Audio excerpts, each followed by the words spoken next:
If you were going to ask me if it's very hard to be pregnant here in India, of course, it's very, very hard, guys. During my craving stage, guys, it wasn't very difficult because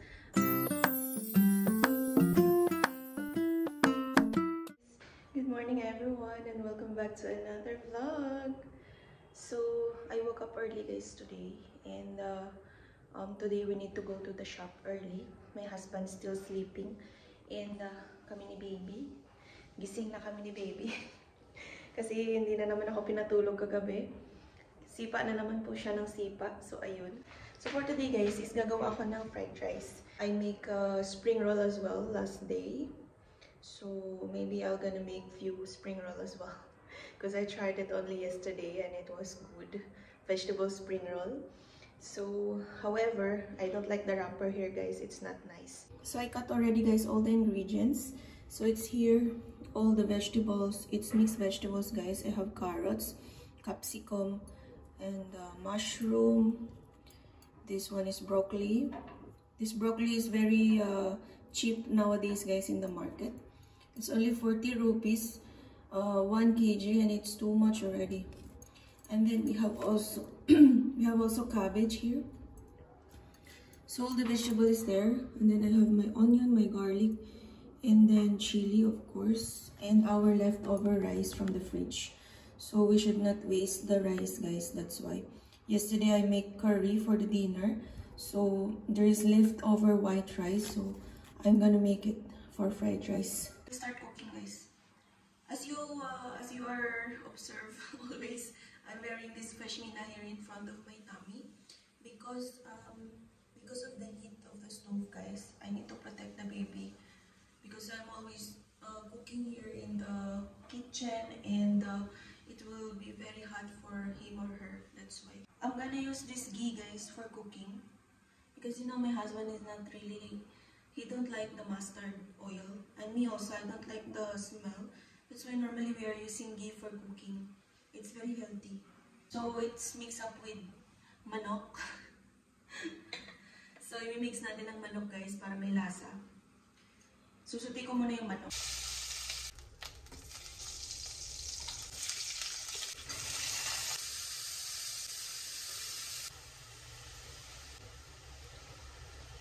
Let's just cover it. Chili sauce.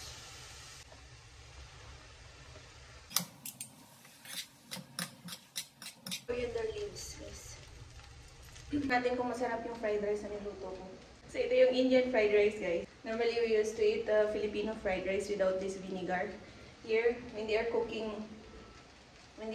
the fried rice, they're putting vinegar on it. Let's try if it's nice.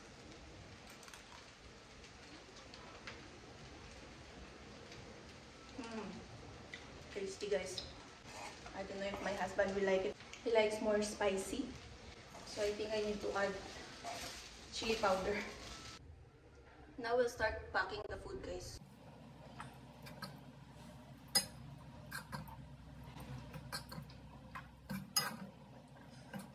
So our food is ready, guys. This is for me. This is for husband.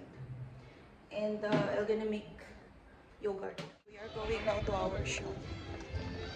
It's around 11:30. To those who are curious if there is a Christmas here in India, guys, yes, they have, because there is some Christians as well here. And right now in our society, they are celebrating Christmas party.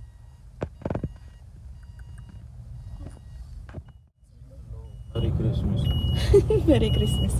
Merry Christmas to everyone. We're now in our shop, guys. I'm just moving very slow because my tummy is getting hurt if I'm walking very fast. That's why. Si baby. So Huda, we're gonna go to the gym. Yes.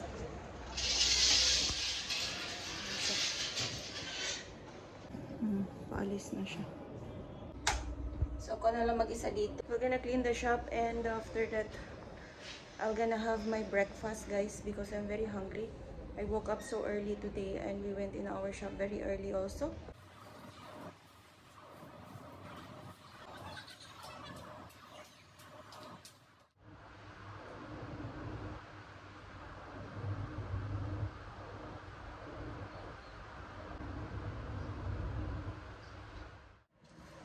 Maglilista muna tayo guys ng sale kahapon. After noon, kakain ako ng aking breakfast.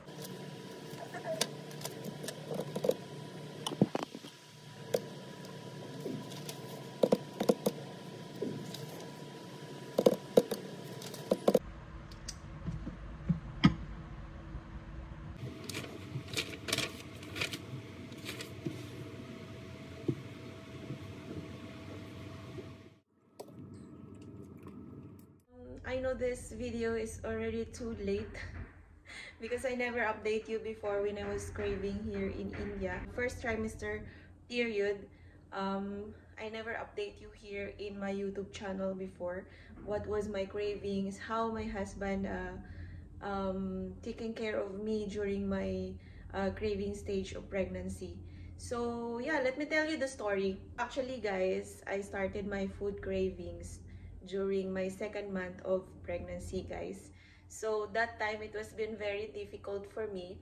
I undergo a lot of vomiting. I vomit a lot, like 5 to 8 times a day, morning, afternoon, and evening. It's very, very hard to handle, guys. We went to our doctor and asked for the medicine, and she already gave us the medicine on how to control the vomiting. So I took that medicine and it was fine.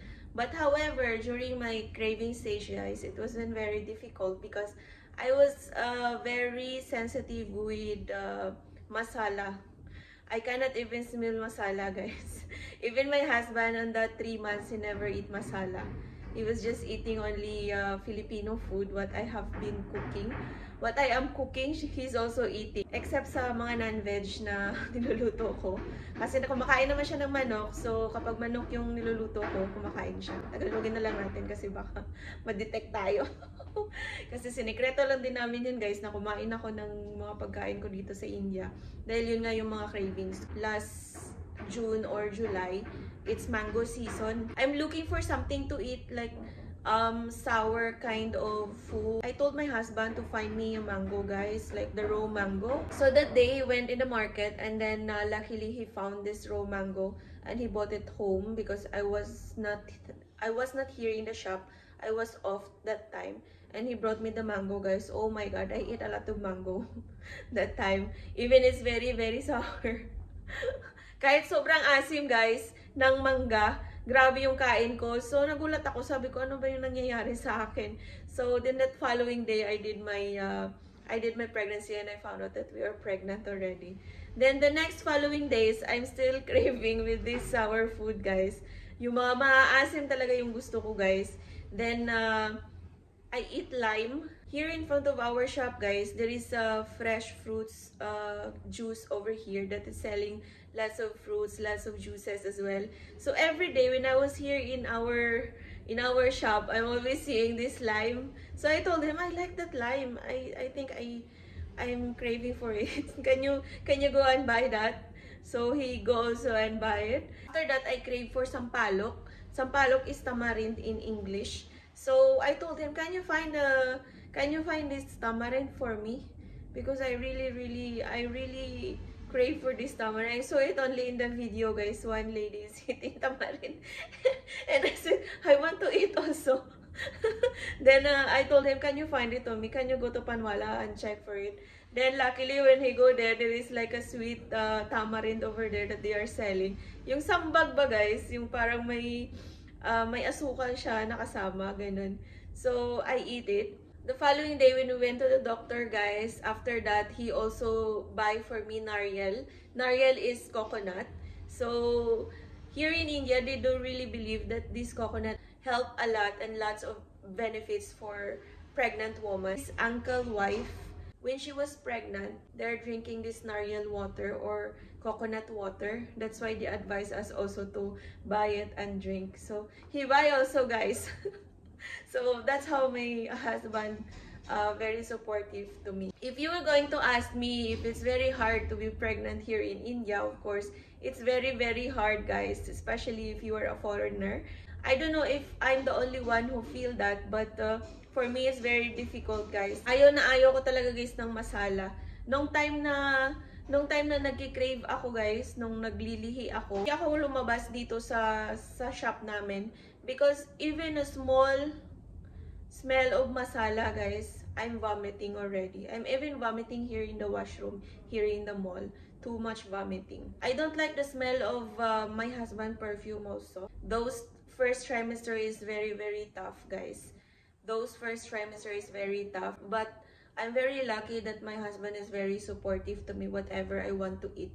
Ito ko guys sa inyo, yung nagsimula akong maglihi ng mga non-veg dito sa India. Nakakaloka yung time na yon. It's very, very hard for me guys. Kasi pinagbawalan nila ako ditong kumain ng non-veg guys. Bawal talaga. So, nililihim lang kasi namin na kumakain kami ng manok. Pero ayun, hindi talaga alam nila na kumakain kami ng non-veg. So, pinag-awayan namin yun ng asawa kong Indiano guys. Sumasama talaga ng loob ko nung time na yun. Kasi nag-crave ako guys ng sinigang. Nag-crave ako ng sinigang. Nag-crave ako ng sisig. Nag-crave ako ng mga ginataan. Yung mga ginataan na may mga kalabasa, munggo, na may manok, ganun. Ang weird talaga guys ng ng mga cravings ko. Hindi ko siya kayang labanan. Nasabihin ko na, oh, okay, kakain na lang ako ng mga vegetarian. Hindi ko talaga siya kayang labanan guys. So, sobrang hirap nung time na yun sa akin. So, nung time na yun, nagtampo ako sa asawa ko, sabi ko, sige, uwi na lang ako ng Pilipinas para makain ko yung gusto kong kainin. Kasi dito, hindi, ang daming bawal. Grabe talaga guys, sama-sama ng loob ko nun. So, nagulat ako nung nagtampo ako sa kanya, lumabas ako, nandun ako sa may terrace, tapos siya nasa kwarto. And then, pagbalik ko, sabi niya sa akin, ayun, may in-order na ako sa online. Tuwa-tuwa naman ako guys, tapos may isda pa, oh my god. Ayun, nag-crave din ako ng isda guys. Yung mga tinulang isda, ganun, oh my god. Sobra talagang napaka-sensitive ng mga cravings ko. Hindi yung mga pagkain dito sa India yung kinikrave ko. Yung kinikrave ko is yung sa Pilipinas. Sobrang hirap guys. Kasi lalo na kapag nakatira ka sa mga mga village. Wala ka talagang access sa mga ganong klaseng pagkain na ikikrave mo. Sobrang hirap. Sasama talaga yung loob mo. Ganon ako inalagaan ng asawa kong Indiano. Kahit na talagang bawal sa kanila yung mga ganong pagkain. So, inorderan pa rin talaga niya ako. Sobrang pasasalamat ko talaga guys kasi nandito kami sa city. Pero kung nandun kami sa may Rotak, sa may village na ako siguro, hindi ko alam kung ano yung mangyayari sa akin doon. Kung ganon yung mga cravings ko. Grabe. So, ayun, isi-share ko lang sa inyo, sa mga Pilipinan dyan na mabubuntis soon. Oh my God. Good luck po. Good luck sa inyo. Sana hindi mangyari sa inyo yung nangyari din sa akin. Lalo na pag vegetarian yung pamilya ng asawa niyong Indiano. Sobrang napakahirap, guys. Sobrang napaka-bless lang din kami kasi nandito kami sa may city. So, marami kaming access dito ng pagkain. Ayun lang guys, ang may isi-share ko. Thank you so much for watching for today's video. Bye-bye!